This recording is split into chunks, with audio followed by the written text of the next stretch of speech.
I felt the same way with you, with other ex-Muslims, where I just knew. I mean, I didn't really know any personally who were in a position where they were suffering, but I knew they must exist.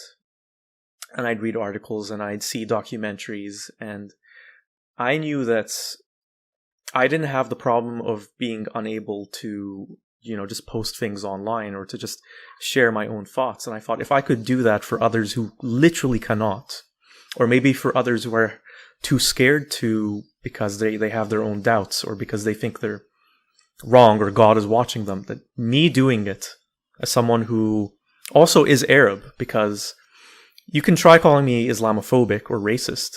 I guess. Good luck, though. Because I grew up in this culture is mine. And when I attack Islam, I'm attacking its ideas and how it impacts people. I'm not attacking the Muslims themselves, which is, I think, a distinction a lot of Muslims don't appreciate. And I felt like I have to do something. And we talked about this before we started recording or streaming, that I'm not a social media person. I actually wrote a book about this, like my whole experiences. I guess it's like a memoir. But I realized that people nowadays, first of all, it's hard to get a book about the subject published in Canada. It's a very anti-Islamophobia or anything that resembles criticism of Islam environment in Canada. I thought people are so on social media, so this is where I'm going to reach people. And so that's why I started doing the Leaving Islam account. I think I started 2 years ago, actually. So this is like the 2-year anniversary. Happy anniversary. Thank you. And so it really is for me, for Muslims who, I constantly get this question. You probably get it too. I don't know what your response is to them, but for me, my response to Muslims are, why do you do this? Why don't you just move on with your life? Like, get over it. Like, just leave. I can't, because I can't just forget about all the psychological suffering. And I'm lucky it wasn't worse, because it's worse for a lot of people. I can't forget all that suffering that I know what happened to me and I know is happening all around the world, and just think, oh, well, I'm not Muslim anymore. It's not my concern. And I can't forget that I truly believe that a lot of people, Muslims included, would be better off if they didn't have Islam in their life. It's not an overnight thing. Obviously, I'm not advocating that people just drop it and just do whatever they want. It's a journey, a personal journey for everyone. And so I don't spend all my time doing this stuff. Like, I've moved on with my life in many ways, but I still feel a responsibility towards the ex-Muslim community, and that's why I do this. What about you? I could talk about that for a long time. So Sure. I'll try to make it concise. I think one of the things that made me leave Islam, and again, it wasn't really a choice for me to leave Islam. It was just, it made me unconvinced and unable to believe, is empathy. And it seemed like God himself was lacking empathy, let alone a lot of Muslims who are good people otherwise, but they seem to lack empathy for these classes of people who are deemed bad or deemed sinful or whatever. And that led me out of belief. And ironically, it is what's keeping me, to some extent, still like keeping it in my life in a certain way. Aside from the fact that, just because I left Islam doesn't mean that Islam has left the world or me. It does not cease to exist when your belief ceases to exist. Like, people ask me that with like, they're very short-sighted when they ask me things like, of course, they're not asking to know the answer. They're usually saying it as like a cloaked critique. Of course. But yeah. they say something like, if you don't believe in hell, why are you upset about the fact that you're going to hell? Well, here's the thing. Like, I have zero fear of going to hell. I just don't like that your book openly calls for a bunch of people going to hell, because it results in real life, you're going to treat those people differently. You're going to have certain views that are harmful to yourself and those people. And I don't like the fact that it is accepted because it is allegedly divine. The fact that we give it some kind of like leeway to not be critiqued or not pointed out as hate speech in a lot of ways. So that is one reason I keep talking about this, is because it is not done often enough because of people not having the privilege of being able to talk about it. There are a lot of people in worse situations than I, with a lot more tragic stories than mine. Like mine, by all scales, was not that bad.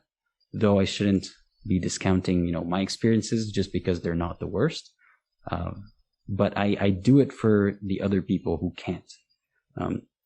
Like even before I started this account and this persona online presence, I had received tons of messages from Muslims and ex-Muslims, like even doubting Muslims as well, in this ex-Muslim forum, that were either thanking me or relating to me, and it just felt like I was morally obligated to do it because I was already out in a way. I've already done all the thinking. I've already found what works and what doesn't work for a lot of people to help them out of that situation. And I felt like I had to do it for those who can't. And I still feel that way today. And I feel like a bigger moral obligation to even Muslims themselves. Like I don't necessarily want everyone to abandon their religion, but I want to point out the harmful beliefs that could harm them as well, not just people outside of Islam. Like just a very simple example is how one believing that doubt itself is the whispers of the devil is a psychologically harmful idea to many people. Like there are a lot of people who would have nightmares about that, thinking that they are deficient for their rational thoughts. And I just want to reach out to them and say, you're not alone. You're not crazy for thinking that way. In fact, in a lot of ways, your mind is very healthy for thinking that way. So yeah, that is kind of what drives me these days. And like you said, we have a life outside of this. I've been trying to incorporate more of my day-to-day personality without revealing too much information about myself because, that is dangerous for a lot of people. But what's funny is that I get critiqued for talking about something aside from Islam. I get asked, are you now running away from questions about Islam because you don't know the answer? But I'm trying to demonstrate, like that's part of a podcast that I'm hoping to start, or at least a segment of it, called something along the lines of heart and soul, or like humanizing Muslims, or humanizing people in general, where I interview people and just talk about everything outside of our faith, or at least like not whether Islam is true or not, or right or wrong, how we live with it, outside of it, how we are as people. I think that could help Muslims understand us a little bit more. And that is part of why I'm doing this now. And it's really great because, I mean, I think of all the people who've done this before both of us. Whether it's someone like Abdullah Samir, who I think you've been on his YouTube channel. Yeah. Or whoever it happens to be. Ayan Hirsi Ali, who's a famous one. It shows, like, one of the reasons why I came out and started doing this stuff, even if I was posting, just text, not showing my face or revealing my real name. Alim is not my real name. I changed my name for security reasons as well. It just encourages us to put our voice out there, because who knows how many there are who feel the same way. And maybe, I mean, not maybe, definitely, they're the Muslims who are so critical of ex-Muslims. There might be one in their family and they just don't know it. It might even be your spouse. It might be your kids. And I think one of the biggest tragedies of what Islam does is it tears families apart simply for this issue of belief. Like I alluded with the Ibrahim story from earlier. Think of all the parents who will never truly know their kids because Islam, because they value Islam more than the relationship with their kids being based on truth and honesty. And I'm not saying this just to criticize those people, those parents or whoever. It's almost not their fault, because when you're raised in this culture and when all you have as a perspective or lens to view life is Islam, then of course you're going to react this way. You're going to be terrified for your kids. Not even from them going to hell, but from them getting attacked by others physically, verbally, whatever. Not being able to start a family. So I get it. But Yeah, it's part of getting their side of like the story is also important, and I want to talk more about that. That it's not necessarily that they're the way they are because they're bad people. Like you said something like it's almost not their fault. I think that's kind of where I stand too. Not to take away their agency to make decisions, but I get why they're influenced to think the way they do. So it's just a question really for me of putting that perspective out there and making it valid and accepted.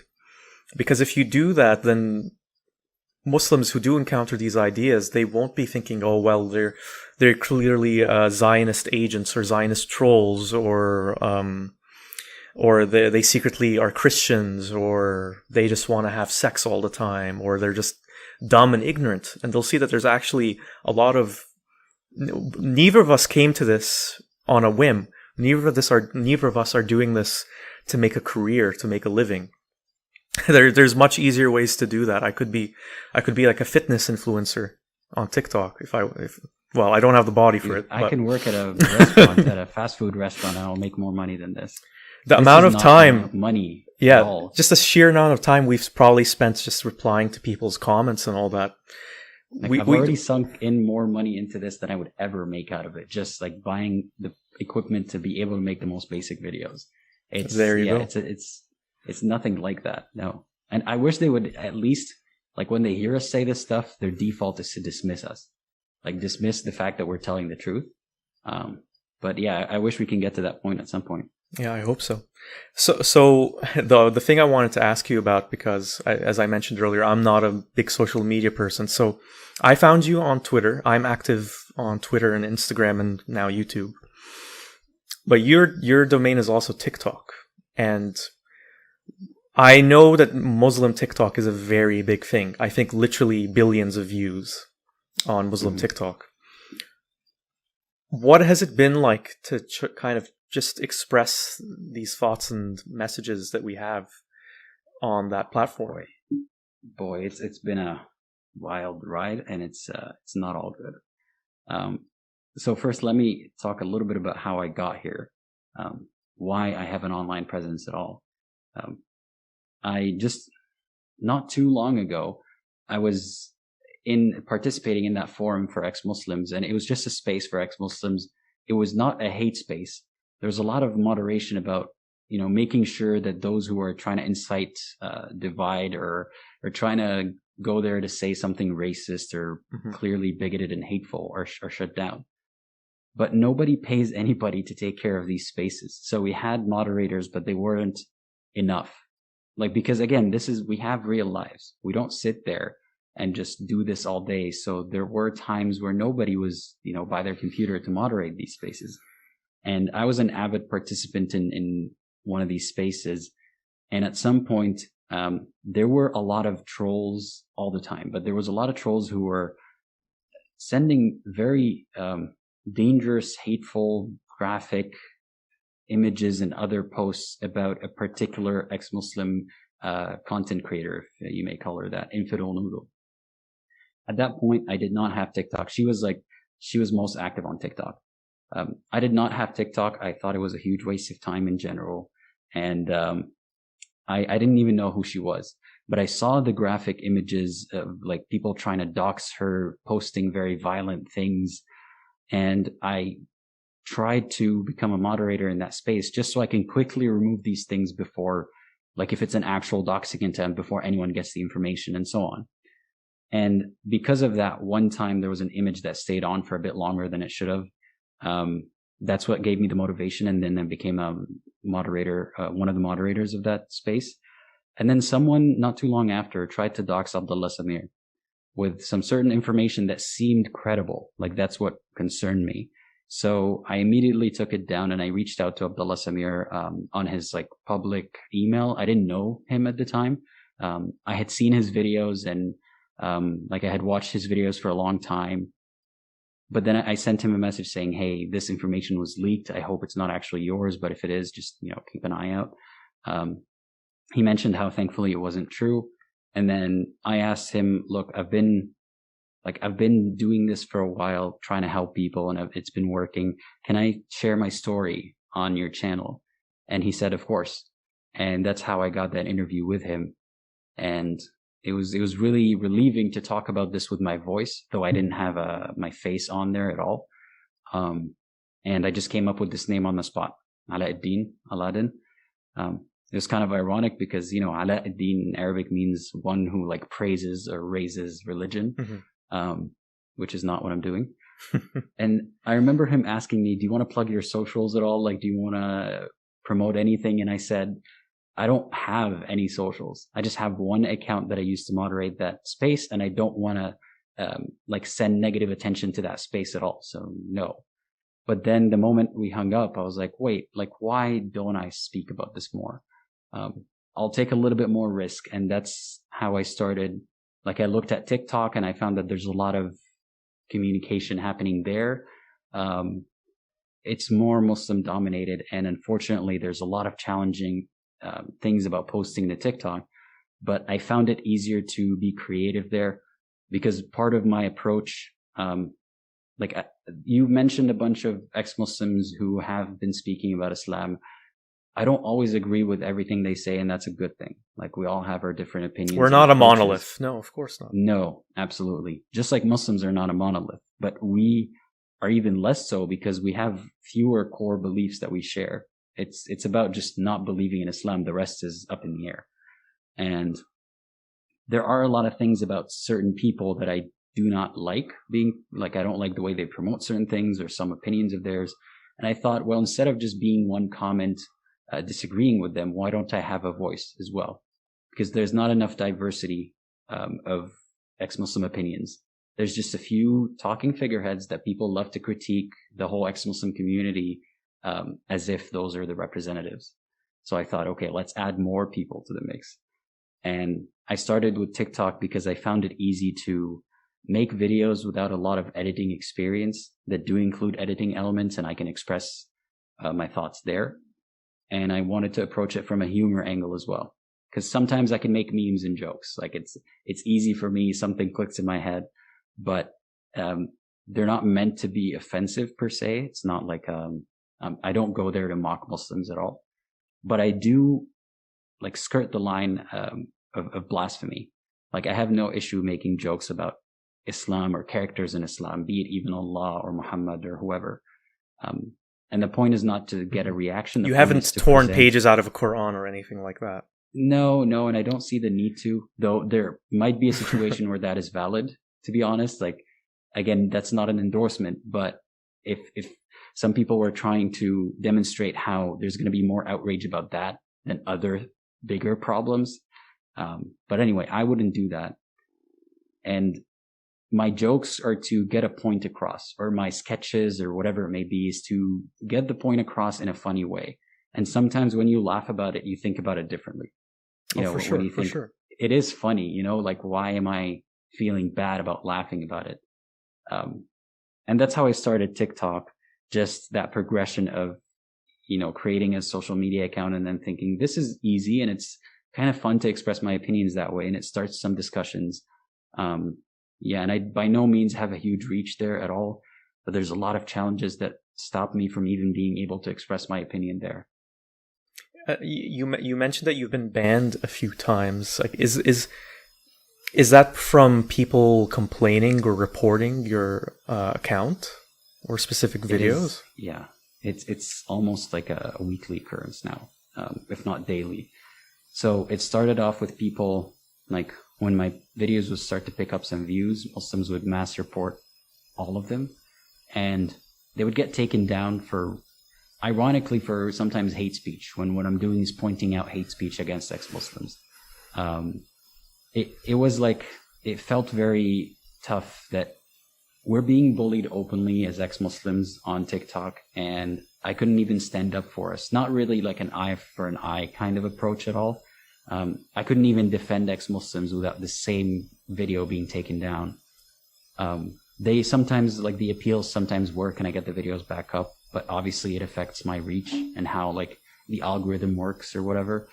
And then lately it's been reporting my whole account and getting it possibly permanently banned. I don't know till I, appeal it. The head scratcher here is that often I am banned from posting for weeks at a time, and I get permanently banned during those weeks when I haven't posted anything several times. So it's clear there's like coordinated silencing attempts. I've heard of like groups where they just, drop a link in there and start reporting that person incessantly, the whole group. So it's really, really tough. And there's a lot of like hate and accusations in the comments all the time. But hanging in there. Yeah, keep at it. Like the great thing about the internet is that there are multiple avenues. So even if worst case scenario, and I hope this doesn't happen, but where just TikTok is completely banned for you, there's other ways of getting the message out there. So I mean, think about what it was like in the past, or even just 30 years ago, where we'd be relegated to what, like self-publishing books, or I don't know, doing like a TV, like some kind Speaker's of TV corner, maybe. I don't know. Yeah, I can't even do a TV show because they'd shut it down. So I do wish you the best there. I am looking and seeing that we're at about an hour and a half. If you want to stick around for just a couple extra minutes, there are a few people watching. I'm just going to see and ask if they want to ask you any questions. Is that cool? Sure. All right. Good. Okay. I will ask them now. Yeah. Does anyone in the comments have anything to say? Yeah.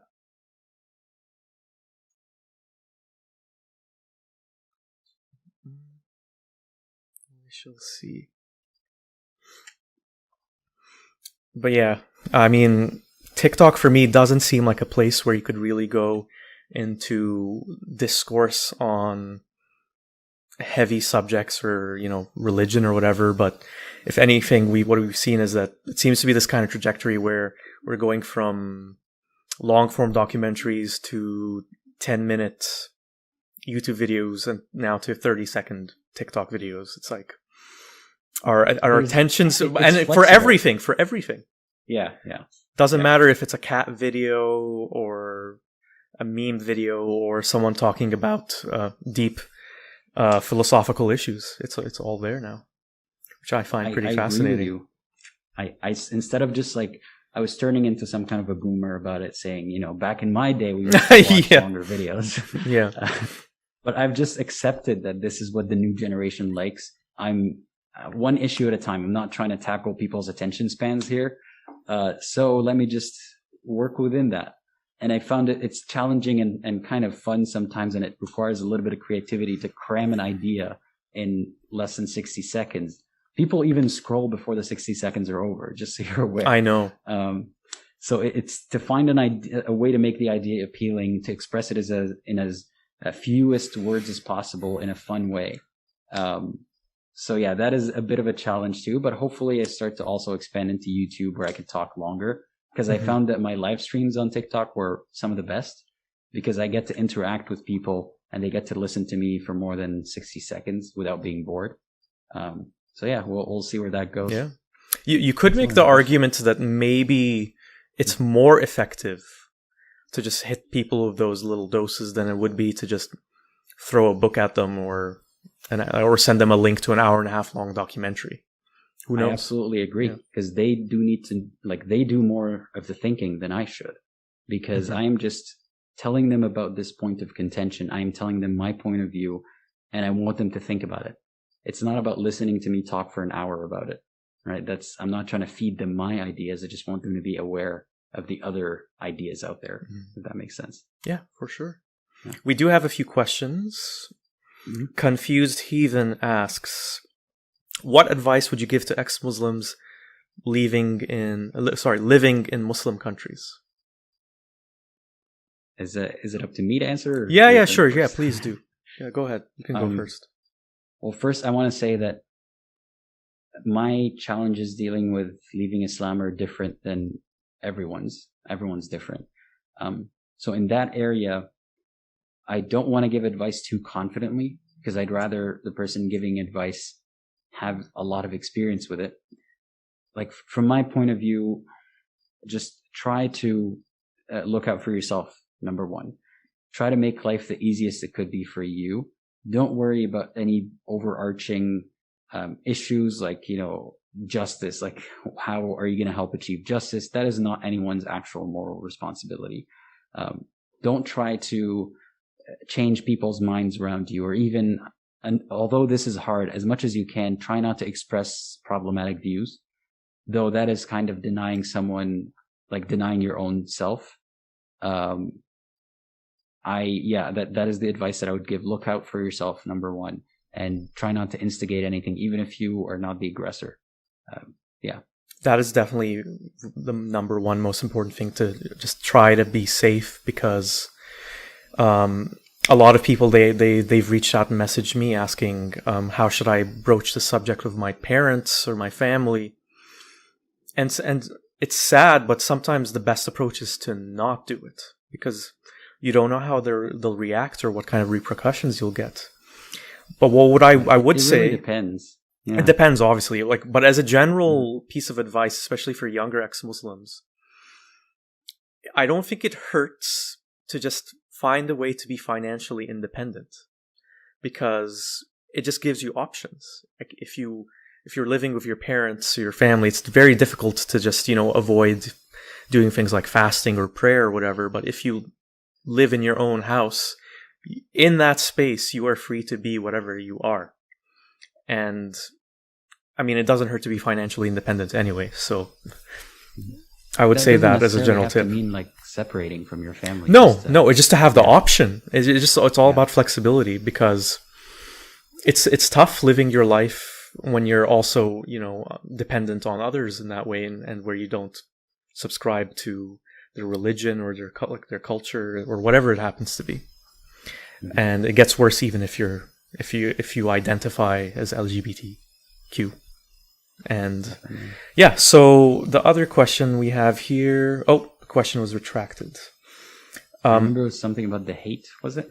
Yeah. But I mean, I guess a question that I could ask you is what, whether it's a video or a book or whatever, what tools would you recommend to ex-Muslims who've literally just left and they're, searching for, they're examining all those big life questions that we were talking about and that we explored? Do you have a go-to thing? Do you have any kind of, video that you'd say this is one, or like even a person that you'd say this person has some good ideas?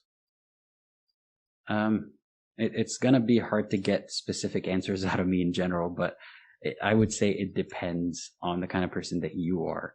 For some people, it would just be setting it all aside and focusing on reality. Like, how is your life going? Do you need to work harder to get that promotion? Do you need to take a break? Whatever it may be, like, put that all aside if you have the luxury to, or if your mind allows you to. Everyone's different. For some people, I'd say read into philosophy. I don't have any specific books I'd like to promote yet. But read into what other people going through this turmoil, or just people who are fascinated with the idea of existence, what they thought of it. That's not to say that you have to adopt one view or another. Just mix up your own, like whatever makes most sense to you. Same thing about like listening to others who've been through these experiences, to take a little bit of tidbit of information from each of them that you think makes sense or applies to you. And very importantly, if you're the kind of person who cares to research more into Islam, actually look into it in the most primary sources you can find. Like if you can read tafsirs, then go ahead. If you can read the scholarly works of classical scholars in Islam, then go ahead. Listen to what Muslims say about Islam and Muslim preachers, because that is the one thing that really reaffirmed my disbelief, ironically. So don't have this doubt or have this possibility that what if I'm not finding the right information? Go seeking it. And if you can't find it, that proves to you that, you've done everything you can, and it gives you some sort of confidence. I think that's what worked for me more than other things. And just, I'm sorry, I can't give a specific recommendation. No, it's okay. I think it's pretty important to just have like a good grounded base in philosophy and just dabble in a lot of things, a lot of perspectives, explore other religions. I think if you're in school, then taking a comparative religions course, I think that's what they're called, where you just study a whole bunch of them. I think that's a pretty good idea. And yeah, the irony is that I've probably learned more and researched more about Islam after I left than I ever did before. And it's good to just understand it better, just to see it for what it is, and to be able to just, process and organize your own thoughts about it. If I did want to make one recommendation, it's tough. I would say check out the YouTube show. It's called The Atheist Experience. It's run out of Dallas, I believe, or Texas. And one of the hosts is pretty well known in atheist circles. His name is Matt Dillahunty. I'm not the hugest fan of his approach. He's, I think, far too aggressive and abrasive with a lot of people. But That's I think the word that came to mind, abrasive. When you abrasive, mentioned him, so. Yeah, he really is, yeah. and I think to the detriment of what his goals are. But it takes all kinds, is what I believe. Yes, I his agree. His approach works on some people, but I do think him and the other hosts, what they basically do, it's a call-in show. Usually they get theists calling in, mostly Christians, but Muslims do also call, and they just discuss philosophical, religious issues that are very important. And I think Matt Dillahunty in particular is very good at pointing out the problems with the ways people organize arguments, and points out maybe there's issues in what underpins their beliefs. And he's a very intelligent guy, and I think there's a lot that I learned about, what is even the best way to live your life, or what are good tools to use to, navigate this world. And so I would just reminded me of something, by the way. Like a recommendation, a specific one? Yeah, specific recommendation. What you're saying sounds a bit like epistemology, if I'm getting it correctly. Yeah. And there's a channel called Street Epistemology. I don't know if you've heard of him before. No. Is it a YouTube channel? It is a YouTube channel, yeah. I don't know what his name is, but he basically, at least before COVID, he would hang out on yes, campus. I have heard of it. Yes. I've never seen a video, but I've heard of it. Yeah. Oh, you should watch it. Like he'd hang out on a campus or something, and he would talk to people. It's more interesting, to be honest, when he speaks to educated people, like in a secular space, like on a university, because then you get to hear not just the opinion of people who you could say don't know better than just superstition, and he just lets them talk about their belief in a certain sense. He asks questions to, basically the core idea is, why do you believe what you believe? And it's not about arguing with them. It's not about proving them wrong. It's about letting them arrive to their answers. And often them just thinking about it, that thought process gets them to different answers. So I really recommend that you watch that channel. But is he abrasive? No, not at all. He's the opposite of that. Yeah, he tries. Sometimes he would ask a question too soon or something, but he's not ever abrasive, I'd say. Okay, great. Yeah, perfect. I can leave a link to in the video description for that. Mm-hmm. So let's finish off with. We do have a couple more questions, but maybe. Do you have time for two? Maybe we can keep our answers a bit short. Okay. Yeah, sure. Okay, so another question from Confused Heathen. Do you think one could have a fulfilling life in a Muslim country, or is leaving to a Western country the only best option for ex-Muslims? That's a really great question. It really depends. But I think that thinking of the West as a savior or the only option is leaving is very dangerous, and it could harm you in the long term. Because not everyone can leave to a Western country, and thinking that this would solve a lot of your problems is not a good mentality, because the grass is always greener, right? A case could be made for being in a Western society or a secular society and still feeling isolated because you've lost both your culture and your religion. So at least you get to keep part of your original life, if you still live in a Muslim country, which again depends on the situation, could not be the best thing. but I would focus on trying to do what's best for you within like where you live at the moment, and always having a backup plan. Like you were talking earlier, Alim was talking earlier about having like being financially independent.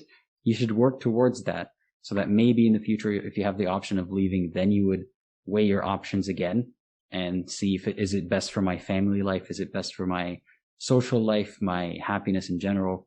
But I think there's a lot of progress being done, because it is not a sustainable solution for people to have to leave their homes just to exist, as ex-Muslims. I think there are solutions and there's already progress. So I'd say, yeah, just weigh it out and focus on the attainable more than anything. I completely agree. I really have nothing to add to your answer. I totally agree. It's not a thing to just, oh, well, everything's going to be great in the West. But it's tough to say, because I know that I couldn't live the life I'm living now if I lived like where I grew up. So it really is. There's trade-offs. Yeah, exactly. Yeah. Okay. And one last question from Tuna Akinci. I'm sorry if I butchered the pronunciation. What do you guys think about Sufis like Rumi, Ibn Arabi, and the like? Do you think anything about them? So I can't comment specifically about them, but I did dabble into Sufism, and I spoke to a couple of Sufis. Particularly, there was one who left Islam and came back to it, but he came back a Sufi. And there were a couple of converts who are Sufis. I found it to be like the easiest avenue back into Islam, because there's a lot of vagueness and mysticism, and like, take the spirit of it rather than the literal meaning, or rather than like nothing matters except the spirit of it is how I saw it. But it did not strike me as truth either, because it leaves a lot of room for misinterpretation. And it just seems like looking for the answer that you like rather than actually interpreting the text. Like one of the things that I was told when I said, like, I want faith, because every answer I was given by most imams, but that one in particular, was you have to have faith to understand this question, to the answer to this question. And then I asked, well, chicken or the egg, which one came first? Like, how do I get faith? You tell me. Like, if I want to introduce someone to Islam, to faith, how does that happen? And they always said, according to like Sufi ideas, tafakkur. You gotta think, and a dhikr. You gotta say God's name and like think about it a lot, and look at the environment around you. Look at the trees, the sky. All that is amazing. Like, there's a lot of wonderment and stuff like that. And it just, I'm not the kind of person who's extremely spiritual that way, so it does not do much to me, and it doesn't help me with my search of the truth. It just obfuscates things, in my opinion. But that's just my uninformed take, or like, I don't know, barely informed take on it. Sure. I mean, I know a little bit about Sufis and their practices. There is one objection I have that comes to mind, and it's with a lot of, I would say it's even with people who are more moderate Muslims, is I feel like the Sufis in particular, they have a very abstract, difficult to define concept of God. Mm-hmm. And I think they'll advocate, well, their God, their conception is all good. There's no evil. There's not even prescriptions to, I don't know, not eat pork or whatever. Like some might say that. I think that those kinds of Sufis, or Muslims, if you want to call them Muslims as well, enable the other more harmful kinds of Islam when they don't even really believe in the same God, to be honest. Mm-hmm. And I think part of the appeal of Sufism in recent decades, is because when you take away a lot of the specifics and a lot of the claims, the truth claims, it is easier to hold on to your belief when it is more abstract and undefined, and when it is heavily reliant on your intuitions, or your interpretations of the text, or transcendent experiences, maybe helped by psychedelics or not. Ultimately, I really say, why do you need it to be connected to Sufism or to Islam or the Quran? Because there's something else you're trying to get out of it. And like you said, it seems to be a lot of obfuscation. when maybe what you're looking for could potentially exist beyond Islam completely. So maybe in that sense, it could be a stepping stone for some people to just envision life outside of Islam. I don't know. But yeah, Well, definitely not an expert on it. Yeah. But before we wrap that up, I just want to say that I don't necessarily oppose it, but like you said, I don't like it being perceived as one with traditional Islam. With Wahhabism or whatever. Yeah. Yeah, with Wahhabism or just even like moderate Islam, because it's just a PR kind of front for the rest, in my opinion. I mean, it should not be seen that way. It should be its own thing. Because if you're a Sufi who believes all the good things without the bad, I have no issue with that. As long as your belief doesn't terrorize you personally or anyone else. I'd say even if you don't harm others, then... Yeah, exactly. Like if your belief doesn't cause you to harm others or even leave that potential, hey, like you do you. Like I'm not going to tell you that prayer doesn't work and so on, as long as that's the extent of it. But to say, like, to keep it in the same category as the rest of Islam and to pretend like it's all one thing, that is the harmful part. So yeah, if everyone was to turn to Sufism in that way, that's a fine, viable option for me. And it could be a stepping stone of spirituality to something else for those who are spiritual.